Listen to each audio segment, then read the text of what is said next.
Welcome to The Explainer. Today we're diving into a really fascinating intellectual puzzle from the Talmud. It's a journey into a legal mindset that treats ancient scripture almost like a complex code that's just waiting to be cracked. So we're going to explore this by watching ancient rabbis operate a lot like modern constitutional lawyers. They build these intricate arguments, they face all kinds of challenges, and then they have to defend their logic with just incredible precision. It's really a masterclass in how you can build huge legal frameworks from the tiniest textual details.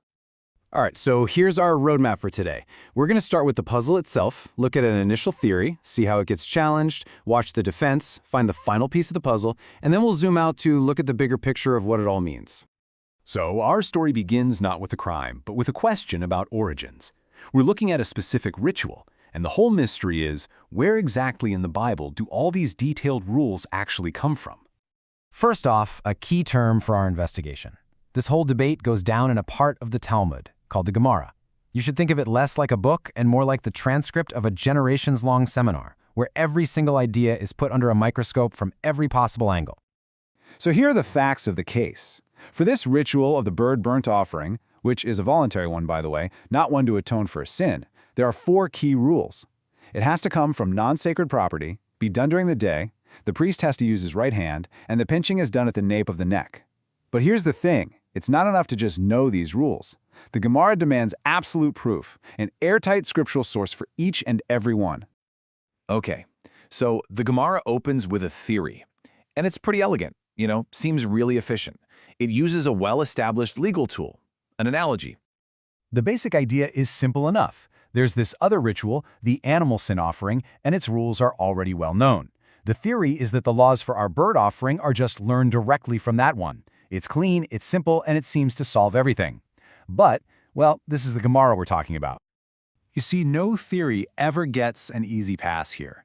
The second that analogy is proposed, the cross-examination begins. The Gemara immediately starts trying to poke holes in it, looking for any weakness, any redundancy in the argument at all. The first challenge is a big one. The text points out that there's a specific verse in Leviticus that already says all offerings have to be brought during the day. So if we've got a direct source, why would we need this roundabout analogy? It just seems totally unnecessary. And here's a really fascinating move. The Gemara basically concedes the point. It agrees. You know what? You're right. We don't need the analogy for that specific rule. The text calls it incidental, which is essentially a way of dropping that part of the argument to focus on the real fight. All right, now for the next major challenge. And this one is a lot tougher. There's another established principle, this one from a really famous sage, Rabbi Shimon ben Lakish. His rule seems to cover the right-hand requirement directly, which, again, would make the analogy completely redundant. So this really sets up the core conflict. On one side, you've got this theory that relies on a broad analogy, and on the other, you've got a direct, explicit rule from a major authority. I mean, it really looks like the analogy is about to get thrown out completely.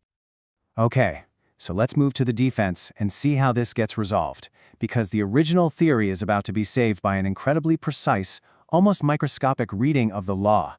This is where the detective work gets really good. This quote, this is the entire defense, and it's a bombshell. The Gemara clarifies that Rabbi Shimon's rule actually has a specific condition. It only applies if a verse mentions the finger, either by itself or along with priesthood.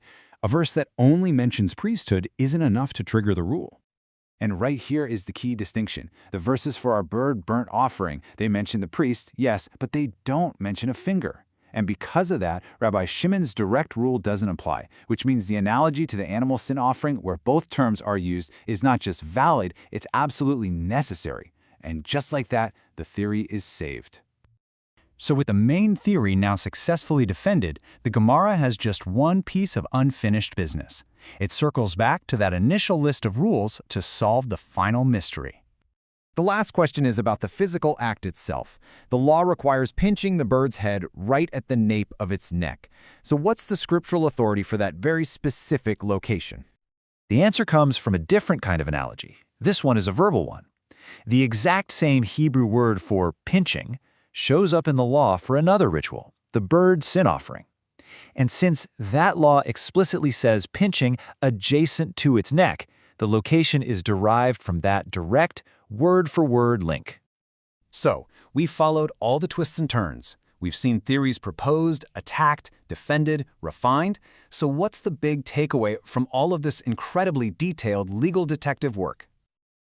Ultimately, the goal here wasn't just to find the source of the law.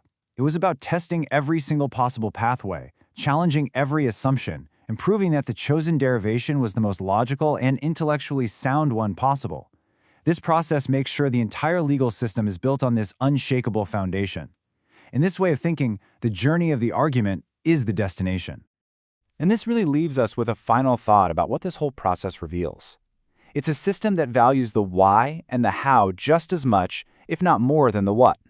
And it really suggests that for this worldview, true understanding isn't just found in the answer, but in mastering the rigorous, exhausting process of getting there.